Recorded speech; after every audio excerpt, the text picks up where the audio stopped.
Kembali lagi di 105,3 Rsal FM, Lembaga Penyiaran Publik Lokal Kabupaten Nganjuk, yang dipancarkan dari Dinas Komunikasi dan Informatika di Jalan Merdeka nomor 21. Dan kembali lagi ya pemirsa, di hari ini seperti biasanya di jam 11 sampai dengan jam 12 siang nanti, kita akan berdialog ya dalam talk show, dialog interaktif bersama dengan teman-teman dari RSUD Nganjuk. Dan untuk hari ini sendiri, tema kita yaitu Gizi Optimal Mewujudkan Generasi Emas 2045 untuk memperingati Hari Gizi Nasional ke-66 pada tanggal 25 Januari 2026.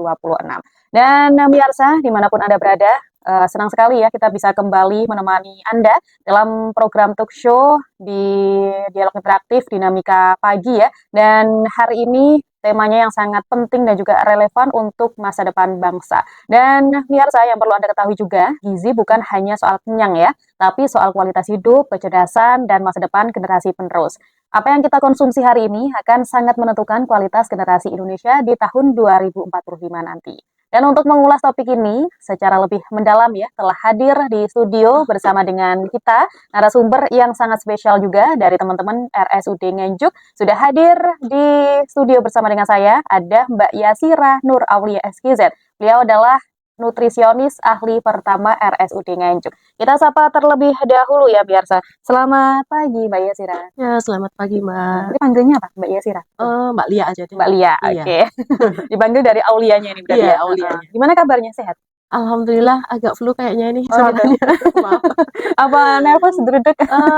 Ini perubahan cuacanya kayaknya Oke. ekstrim ya, dari panas terus kemarin curah hujan juga agak tinggi juga. Jadi nggak menentu juga ya. Ya, Kadang siang gini itu panas panas, banget, jam 1 sore gitu. iya jam 2, jam 3 terus hujan. Nah itu, apalagi Nggak kalau kita nentu. pulang kerja ya. Iya. Oke. Nah untuk tema kita hari ini yang sangat menarik juga ya terkait Iya. dengan gizi optimal mewujudkan generasi emas 2045. Iya. Nah mungkin Mbak Lia ya, ini Iya. langsung saja bisa dipaparkan terlebih dahulu terkait dengan tema kita hari ini, monggo. Jadi, tema Hari Gizi Nasional tahun 2026 ini, yang kebetulan kemarin sebenarnya jatuh diperingati setiap tanggal 25 Januari kan.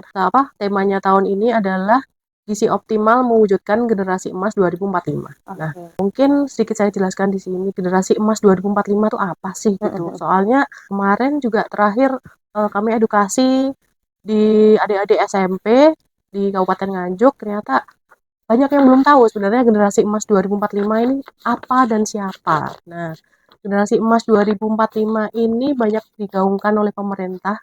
Jadi harapannya nanti di tahun 2045 atau tepat 100 tahun Indonesia merdeka, nah itu harapannya di tahun 2045 itu adik-adik yang mungkin sekarang di bangku sekolah itu diharapkan jadi generasi emas atau generasi penerus bangsa yang jelas punya karakter yang kuat, sehat secara fisik dan mental, kemudian harus cerdas, kreatif, inovatif, juga punya karakter yang kuat, tapi tetap memperhatikan terhadap lingkungan. Jadi harus zero waste, terus kehidupan yang minim sampah juga tetap harus memperhatikan lingkungan seperti itu, Mbak. Nah, salah satu fondasi utama untuk mendapatkan generasi emas di tahun 2045 adalah dengan pemenuhan gizi optimal. Nah, jadi nyambungnya tema gizi tahun ini adalah gizi optimal mewujudkan generasi emas 2045. Seperti itu.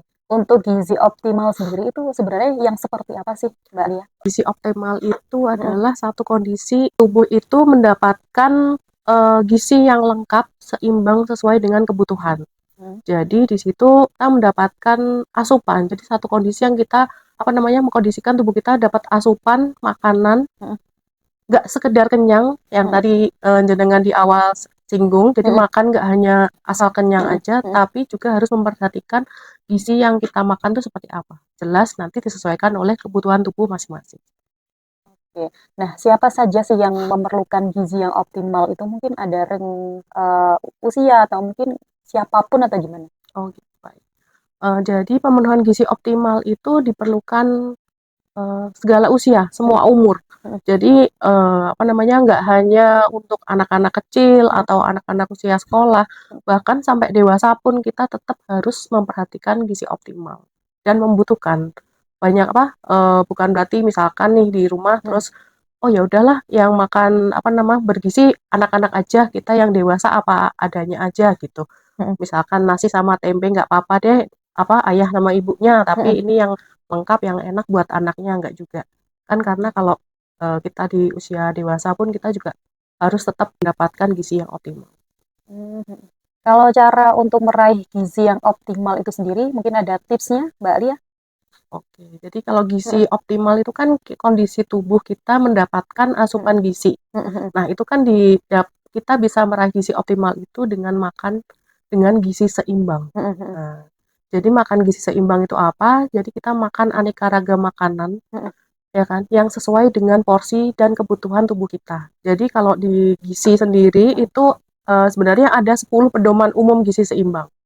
Tapi mungkin yang akan kami bahas itu 4 pilar utamanya aja. Nah, yang pertama Mhm, makan aneka ragam makanan. Nah, makan aneka ragam makanan ini pasti jelas ya kalau misalkan zat gizi kita tahu ada dibagi jadi dua, makro ataupun mikro. Kalau makro kan dari karbohidrat, protein, lemak. mhm, Kalau mikro, mikronya adalah dari vitamin dan mineral. Nah, makan beraneka ragam makan ini mhm, kita sesuaikan juga. Jadi harus terpenuhi baik dari zat gizi makro ataupun mikronya.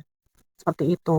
Nah, kalau dulu ada slogan mungkin yang familiar adalah 4 sehat 5 sempurna. iya, Nah, kalau di slogan 4 sehat 5 sempurna itu kita mungkin hanya dijelaskan tentang jenis makanan apa aja yang harus kita makan, yang mhm. harus ada di satu piring. Tapi kalau sekarang ini mungkin beralih ke slogannya adalah isi piringku. Oh, Jadi nggak hanya jenisnya, jenis mhm, makanannya mhm, aja mhm, yang harus kita konsumsi dalam satu kali makan, tapi juga jumlah porsinya gitu. Kalau secara umum isi piringku itu dibagi jadi 4 bagian. Jadi mhm, setengah bagian itu berisi makanan pokok dan lauk pauk, kemudian setengah bagian lagi berisi sayur dan buah-buahan. Tentu mhm. saja itu dilengkapi dengan konsumsi minum air putih yang cukup, Yang cukup, ya heeh, minimal 8 gelas per hari, mhm. dan juga ada pembatasan gula, garam, dan lemak. Nah, ini Oh, Mbak yang mungkin mhm, ini nggih apa ya mau saya concern kan. Jadi mhm, kalau misalkan saya edukasi baik itu ke pasien atau kemarin ketemu adik-adik yang masih sekolah itu pun juga saya singgung nih mhm, pembatasan gula, garam sama lemak. mhm. Karena sekarang kan ini nggih eranya untuk akses makanan tuh kan banyak banget Banyak, dan cepet heeh, banget nggih. heeh, heeh, Kayak misalkan contohnya dulu aja saya mungkin jajan itu mhm, kan uang sakunya terbatas mhm, dan juga mungkin nggak banyak yang jualan gitu. mhm, Nah, sekarang kayak saya lihat jam pulang sekolah atau agak sore atau malam mhm, itu kayaknya banyak anak-anak yang nongkrong ya mhm, sekarang ya. betul, Entah itu beli es teh lah atau misalkan sekarang jadi mhm. anak-anak muda suka Ngopi, ngopi atau mhm, mungkin minum-minuman yang berperisa itu mhm, karena sedangkan itu adalah minuman yang tinggi gula. Oke, yang tadi pembatasan gula, garam, mhm, dan lemak tadi, yang pertama adalah pembatasan gula, yang mungkin ini sangat nggak disadari, nggih. mhm, Karena pembatasan gula itu ternyata dalam satu hari jatahnya kita itu mhm. adalah maksimal kurang lebih 4 sampai 5 sendok makan gula atau Oh, gitu. setara 50 gram aja. Mhm, mhm, Jadi kalau misalkan mungkin Mbak sendiri atau teman-teman di sini atau adik-adik semua atau mhm, pemirsa yang mendengarkan siaran ini mhm, mungkin jika ada yang kebiasaan beli apalagi minuman botol mhm, kemasan, mhm, nah mungkin coba dibalik mereknya. Nah, mhm. di situ biasanya kan ada nutrition fact atau kandungan gizi. Iya, betul. Nah, itu apalagi di minuman kopi atau teh Mhm, itu pasti tinggi gula itu. di satu botol Mhm, itu kandungan gulanya ada 20 gram. mhm, Jadi sudah menghabiskan jatah gula kita heeh, setengah. setengahnya ya, heeh, Oke, nah seperti itu. Jadi bayangkan saja kalau mungkin ada teman-teman yang beraktivitas tinggi, misalnya bekerja dari pagi sampai sore, tidak bawa bekal air putih sendiri, mhm. ujung-ujungnya jajan dan Nah, itu, nah gitu. Atau mungkin bapak-bapak heeh, heeh, yang mampir warung, warung kemudian ngopi gitu ya, ngopi heeh, dan minum es teh. Nah, mmm, seger banget. Nah, itu mungkin perlu diperhatikan asupan gulanya. Gitu, mmm, ya. Terus yang kedua adalah asupan garam. mhm, Nah, pembatasan garam ini kurang lebih jatah dalam satu hari itu adalah 1 sendok teh garam aja, mhm, atau setara 5 gram. mhm, Nah, ini sudah termasuk pemakaian bumbu juga. mhm, Jadi kayaknya dikit banget ya. mhm, Kalau betul. kita mungkin kurang kurang asin, apalagi kalau siang-siang agak lapar, kita udah nyari gorengan nih. Gorengan, Nah, betul. terus lanjut dengan jatahnya lemak. Nah, Mhm, itu lemak masih pagi, belum nanti siang, belum betul sore. betul banget. Nah, lemak ini juga jatahnya cuma 5 sendok makan. Itu Oh, termasuk yang buat lemak dari bahan makanan bawaan dan juga sumber lemak dari minyak yang untuk proses pengolahan. Jadi bisa dibayangkan kalau tadi pas jam 10 kita snack ambil tahu isi lah ibaratnya. 2 biji tahu isi, nah itu penyerapan minyaknya sudah berapa? Kayaknya 10 gram per satu tahu isi. Ya, berarti kan sudah menghabiskan jatah harian kita seperti itu. Nah, tadi ada makanan yang beraneka ragam, kemudian yang kedua adalah kita harus menjaga kebersihan. Jadi menerapkan PHBS. Nah, kalau dulu, ya kan, penerapan hidup bersih dan sehat. Jadi nggak hanya kebiasaan mandi dan gosok gigi, tapi yang harus mungkin sekarang harus benar-benar ini adalah kebiasaan cuci tangan, terutama sebelum makan. Oke. Nah, ini mungkin teman-teman semua mungkin bisa mengedukasi mungkin putra-putrinya, nggih, atau sanak saudaranya, atau kita sendiri sebelum kita makan kita harus cuci tangan dengan sabun dan air mengalir. Kemudian yang ketiga adalah kita apa namanya, harus membiasakan untuk aktivitas fisik. Mungkin aktivitas fisik ini nggak harus olahraga yang berat. Itu kan sekarang lagi trennya ini anak-anak muda banyak yang jogging kan tuh, ya kan. Saya suka banget nih, apa namanya, kalau lewat nih di Nganjuk gitu kan Apalagi di Ayani itu di pagi dan Ayani, sore iya full pagi itu. dan sore. Itu banyak anak-anak muda, bapak ibu juga yang sudah ternyata aware tentang aktivitas fisik. Ya saya pun juga berusaha apa ya, meluangkan waktu kadang kalau masuk pas shift sore, kadang pas subuh gitu, iya nyempetin jogging di pagi hari seperti itu. Yang terakhir adalah dari 4 pilar pedoman gizi seimbang tadi adalah jadi menjaga berat badan ideal gitu. Nah, ya mungkin ini yang agak ditakutin ya, menyentuh timbangan atau mendekat timbangan. Saya juga gitu soalnya. Iya sama Mbak. Jadi ini yang harus diperhatikan, terutama mungkin karena kita membahasnya lebih ke generasi emas, mungkin kita perlu memperhatikan soal perkembangan baik itu berat badan dan tinggi badan ke anak-anak usia sekolah. Mungkin dari kecil ya, dari kecil sampai usia sekolah perlu diperhatikan. Mungkin kalau dari kecil kita lihat ini apa namanya, kurva pertumbuhan berat badan sama tinggi badannya sesuai kurva pertumbuhan yang udah ditentukan apa belum. Nah, kalau misalkan ternyata belum memenuhi kurva pertumbuhan berat badan dan tinggi badan, mungkin bisa dikonsulkan, mungkin ke ahli gizi di posyandu terdekat atau mungkin ke vaskes terdekat. Nah, kira-kira apa nih yang perlu dikejar? Mungkin apakah berat badannya kurang atau tinggi badannya kurang. Nah, kalau untuk anak-anak sekolah berhubungan dengan citra tubuh nih. Kalau misalkan nanti mungkin posturnya kok terlihat kecil dari teman-temannya. Nah, itu kan juga berpengaruh ke psikologis dan psikososial. Nah, itu juga harus diperhatikan seperti itu. Oke, kalau kita berbicara soal gizi yang optimal ya, Mbak Lia, pastinya cara mengolahnya makanan atau mungkin penyajian minumannya itu kan juga berbeda. Nah, yang benar cara pengolahannya itu bagaimana sih, Mbak Lia? Kalau pengolahan ini Mbak ya, yang sekarang mungkin lagi dibahas isu-isunya adalah terlalu banyak proses pengolahan. Nah, makanan yang ultra processed food itulah yang sekarang kayaknya jadi apa ya, musuh lah ya. Nah, ini mungkin perlu dikembalikan ke keluarga sebenarnya. Jadi kalau proses pengolahan sebenarnya pertama kita harusnya milih panganan lokal dulu. Jadi balik lagi ke lokal. Nah, misalkan lauknya ya tahu tempe gitu kan, telur, ayam, ikan atau daging mungkin yang bisa diakses oleh keluarga, ya kan. Penyiapan makanan itu kan yang berperan jelas dari keluarga dulu nih. Membentuk kebiasaan anak itu kan dari keluarga. Nah, dari keluarga mungkin bisa dipilihkan dari pangan lokal dulu gitu, nggak usah yang aneh-aneh dulu. Nah, kemudian ya jadi dari anak mungkin dikenalkan dari pangan lokal, dengan pengolahan layaknya aja yang biasanya aja ya. Misalkan dikukus, direbus gitu. Kalau misalkan boleh nggak sih digoreng gitu? Boleh-boleh aja, yang penting ada keanekaragaman dari makanan yang diasup dalam sekali makan gitu. Jadi misalkan lauknya, lauk hewaninya udah digoreng. Kalau bisa yang nabatinya nggak digoreng seperti itu. Dikenalkan atau misalkan satunya lauknya ikannya dipepes. Nanti bolehlah tahu tempenya digoreng seperti itu. Nah, sekarang kan masalahnya adalah kemarin ya pas saya edukasi itu ternyata anak-anak zaman sekarang itu kayaknya agak nggak suka dengan makanan yang alami, maksudnya nggak terlihat seperti Menarik tempe, gitu, atau tahu goreng itu kayak nggak menarik gitu, malah mereka matanya berbinar-binar ketika buka bekalnya itu muncullah itu nugget, Nah, itu muncullah itu sosis gitu. sosis. Nah, itu kan salah satu contoh ultra processed food yang Mm-mm. harusnya orang tua juga concern. Mm-mm. Nah, itu kalau misalkan ada yang tanya, gimana ya Mbak caranya ngurangin anak-anak itu tergantung sama ultra processed food. Nggih, saya kembalikan lagi ke Mm-mm. orang Orang tua. tua. Mm-mm. Nggih, sebelumnya jenengan di rumah Mm-mm. mengenalkan makanan seperti apa? Kan Mm-mm. kembali ke orang tua. Kalau Mm-mm. ternyata mungkin orang tuanya sibuk dengan apa namanya kegiatan Kegiatan. pekerjaan Heeh. sehari-hari sehingga tidak bisa menyiapkan makan untuk anaknya, Mm-mm. berarti kan anaknya aksesnya aksesnya dari luar, Mm-mm. berarti kan dari jajan dan Jajan. sebagainya. Heeh. Itu kan akhirnya balik lagi ke peran orang tua Mm-mm. untuk mengedukasi Mm-mm. anaknya, mungkin kurang jajan, tapi harus ada tanggung jawab dari orang tua. Berarti orang Mm-mm. tuanya harus menyediakan makanan untuk anaknya. Oke. Kalau biasanya masalah-masalah atau mungkin tantangan ya, jenengan sendiri yang sebagai ahli gizi, bisa disebut ahli gizi kan ya. Iya.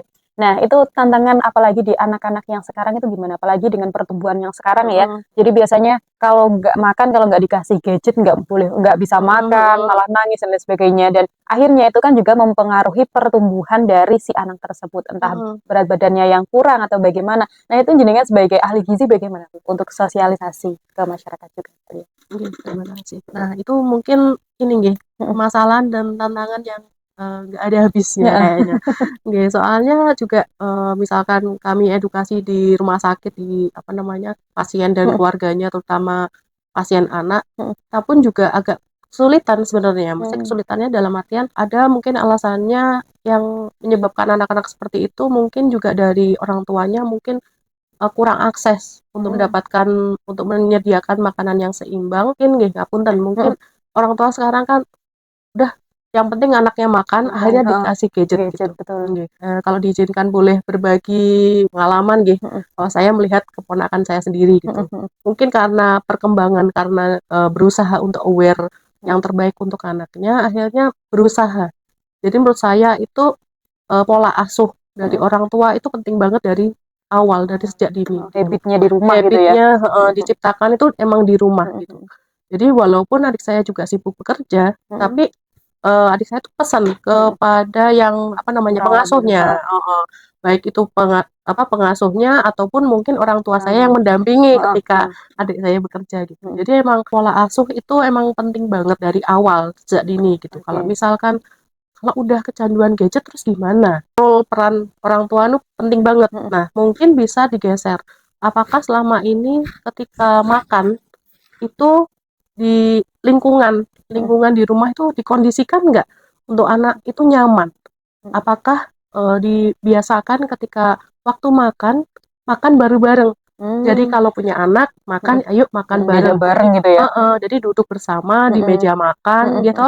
Kondisi nggak ada gadget, Mm-mm. gitu. Suasana aman. Mm-mm. Kemudian orang tua mungkin memberikan contoh yang baik. Mm-mm. Ini makan dan Mm-mm. orang tuanya pun juga makan makanan yang mungkin mirip dengan Anaknya. anaknya. Dan Mm. misalkan harapannya adalah anaknya gizi optimalnya tercapai dengan makan gizi seimbang Mm-mm. yang beraneka ragam tadi, Mm-mm. orang tuanya pun juga harus kasih contoh yang baik gitu. Misalkan orang tuanya juga makan sayur yang Mm-mm. beraneka ragam gitu Mm-mm. kan.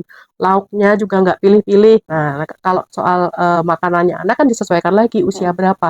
Kalau anaknya mungkin sudah usia sekolah kan Mm-mm. berarti kan bisa makan makanan dewasa. Mm-mm. Nah, itu mungkin dicontohkan. Kalau anak itu melihat setiap hari, oh ternyata bapak ibuku Mm-mm. ini apa namanya suka makan sayur, berarti Mm-mm. aku harus makan Makan sayur. sayur. Seperti itu. Jadi emang harus dikondisikan dari Dari rumah rumah sih. ya.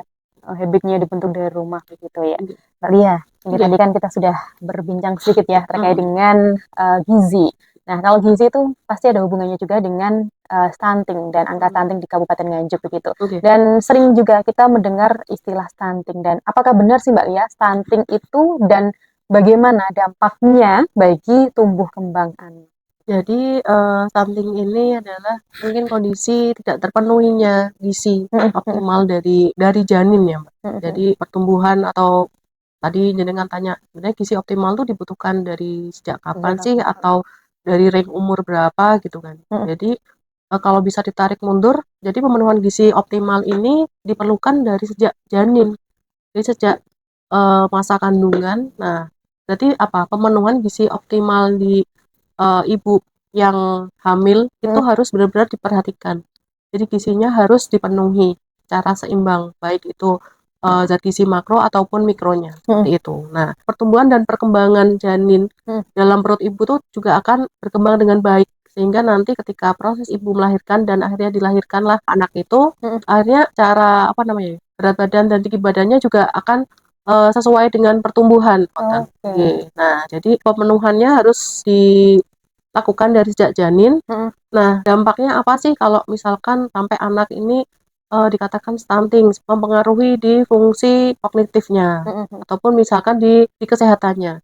Nah, jadi pasti banyak mungkin penyakit-penyakit penyerta dari sejak anak itu dilahirkan, mungkin nanti akan bermunculan lah. Jadi secara perkembangan baik itu fisik dan mental juga mungkin terhambat, jadi tidak sesuai dengan umur pertumbuhannya, juga nanti secara kognitif atau misal apa namanya untuk berpikirnya juga mungkin akan terlambat seperti teman sebayanya, seperti itu, Mbak. Oke.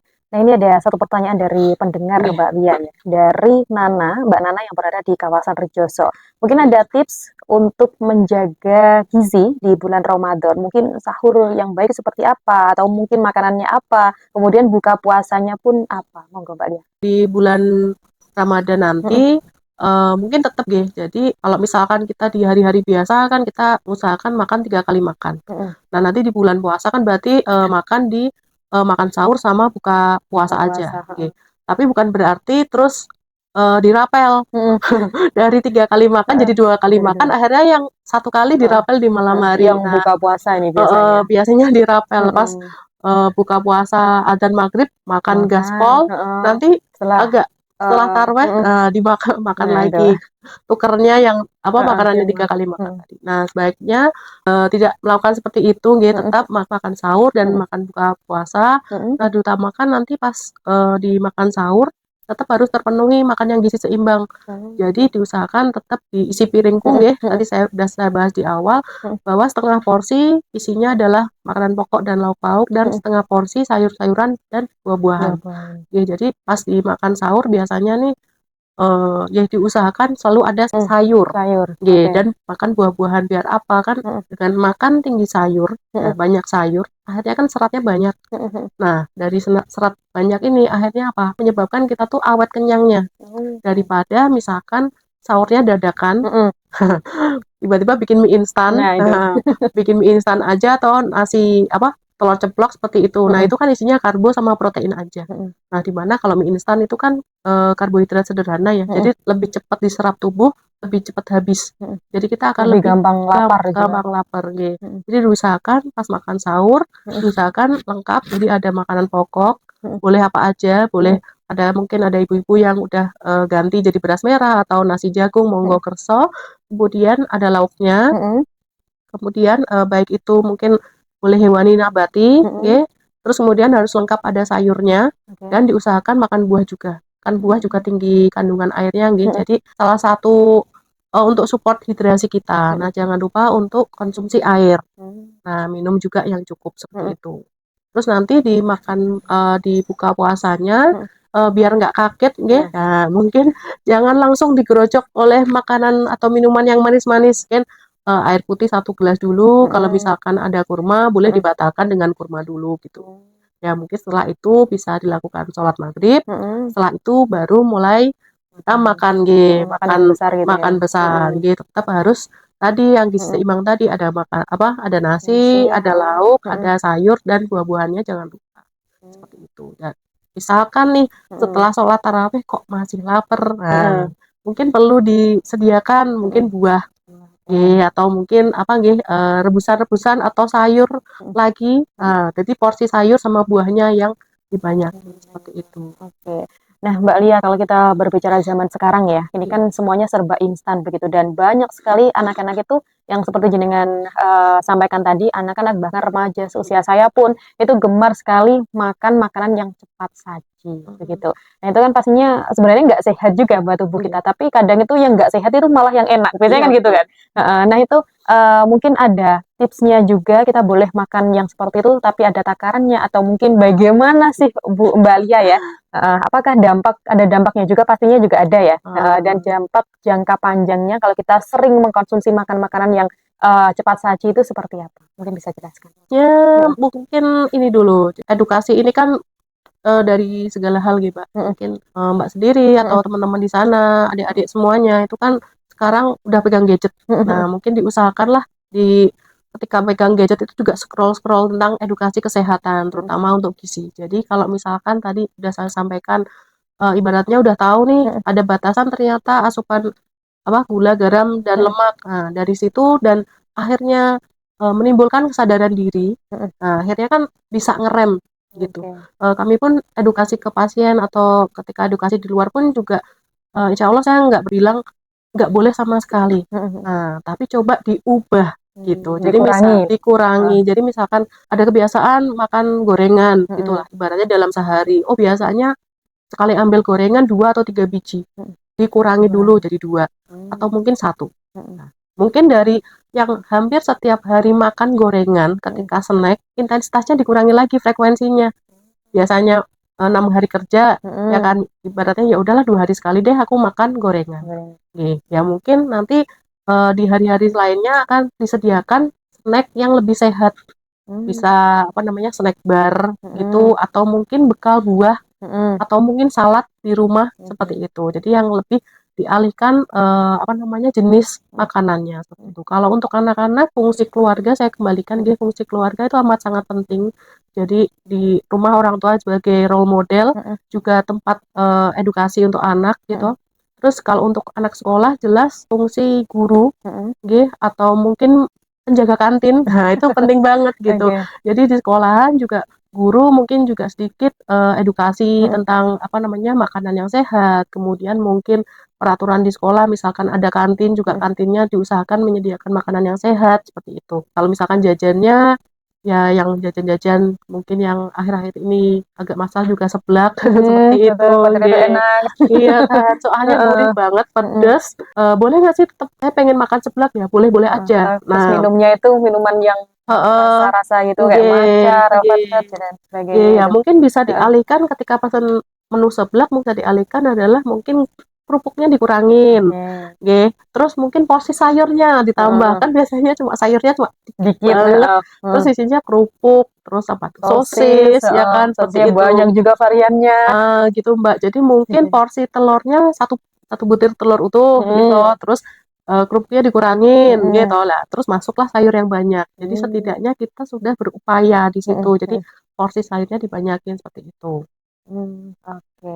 Nah mungkin, dari RSUD Nganjuk sendiri, Mbak Lia ya, apakah ada programnya juga terkait dengan gizi ke masyarakat atau bagaimana sih untuk anak-anak itu? Apakah sudah ada program tertentu mungkin dari RSUD Nganjuk, Mbak Lia? Programnya kita edukasi lebih ke pasien, Mbak, ya. Mmm. Atau mungkin kalau teman-teman semua memerlukan konsultasi gizi, Mhm. bisa langsung daftar ke klinik RSUD, nanti Mhm. akan diarahkan dan akan ditemukan dengan ahli gizi yang bertugas, seperti itu. Kita galakan juga untuk Mhm. edukasi kerjasama Mhm. mungkin Mhm. dengan dinas kesehatan, Mmm. juga dengan teman-teman ahli gizi di puskesmas, Mhm. mungkin kita akan edukasi di sekolah-sekolah ataupun ikut pelayanan di posyandu seperti itu. Sudah pernah dilakukan berarti, seperti itu? Nggih nggih. Ya Mmm. kemarin kan ya kebetulan, yang saya bicarakan karena baru aja, Mhm. Mhm. kemarin kita juga kolaborasi, jadi ada acara memperingati Hari Gizi, kita juga Heeh. edukasi ke sekolahan kemarin, seperti Mmm. itu. Dan ternyata akhirnya tahu juga, Mhm. emang kendalanya anak-anak nih apa sih gitu. Mhm. Saya tanya, "Adik-adik udah sarapan apa belum?" Mhm. Gitu kan. Terus jawabnya adalah, "Belum," gitu. Gitu. Akhirnya saya tanya, "Loh kenapa Heeh. nggak sarapan?" Nah Mhm. ini yang mungkin jadi akhirnya jadi concern nggih, Mhm. karena Mhm. saya kira anak-anaknya yang nggak mau makan, Mhm. tapi hampir semua anak-anak di sekolah tersebut Mhm. jawabnya adalah, "Masakannya belum matang, Bu." Oh, padahal harusnya sudah mateng ya kalau Mmm. anak-anak berangkat atau enggak, paling enggak itu Nggih. dibawakan bekal gitu ya? Nggih, kan Oh, anak-anak masuk kan jam 7 jam udah sampai 7. sekolah, nggih. Mhm. Ternyata salah satu permasalahan anak-anak ini kenapa kok belum sarapan, Mhm. itu karena mungkin waktu penyediaan makan di rumahnya ini Oke, yang belum yang belum nggih, tersaji, belum tersaji mateng gitu seperti ya? itu. Jadi saya Mmm. pikir nggih saya kembalikan lagi bahwa fungsi keluarga, Mhm. terutama orang tua Mhm. itu Mhm. penting banget, Mhm. nggih, selain jadi role model untuk apa namanya, menciptakan budaya makan yang baik, Mhm. juga ternyata itu tadi, penyedia, kan orang tua yang menyediakan Yang makanan, menyediakan, nggih, seperti itu. Oke, berarti peran orang tua, peran keluarga di rumah Nggih, itu, habit-nya di rumah itu yang nggih, pertama yang harus dilakukan terlebih dahulu, Mbak Lia ya. Dan, ternyata Mbak Lia ya, sudah hampir 1 jam mhm, perbincangan kita ya, tidak terasa mhm, ya. Oke, dan di penghujung, menit yang terakhir ya, di menit iya, ke-55 dari lepas jam 11 siang. Nah, ini mungkin ada closing statement langsung dari Mbak Tia terkait dengan, tema kita hari ini. Monggo Mbak Lia. jadi mungkin, pesan Mhm, terakhir adalah, permasalahan gizi mhm, atau pemenuhan gizi seimbang mhm. untuk gizi optimal itu, membutuhkan pendekatan yang holistik. Oke. Jadi nggak hanya bisa diselesaikan oleh satu program aja atau 2 3 program aja, Mhm, tapi juga membutuhkan, kerjasama antar banyak elemen, mhm.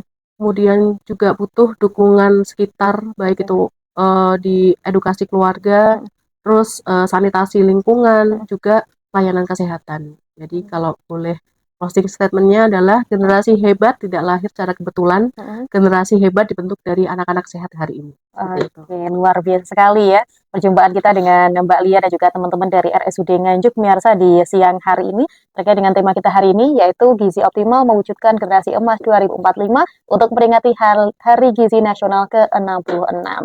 Terima kasih atas informasi, ilmu dan juga pengalamannya yang sangat luar biasa ini Mbak Terima Lia kasih ya. juga, Mbak, atas Heeh. kesempatannya. Oke, hati-hati di jalan Mbak Lia, selamat Iya, siang. siap. Dan Miyarsa ya, semoga apa yang disampaikan bisa menjadi bekal bagi Miyarsa untuk menerapkan pola hidup sehat dan bergizi dimulai dari diri sendiri dan juga keluarga. Kami juga mengucapkan terima kasih kepada Miyarsa telah setia dari jam 6 pagi tadi sampai dengan jam 12 siang ini yang telah menyimak juga talkshow kita di Dialog Interaktif Dinamika Pagi bersama dengan teman-teman RSUD Nganjuk pada hari ini.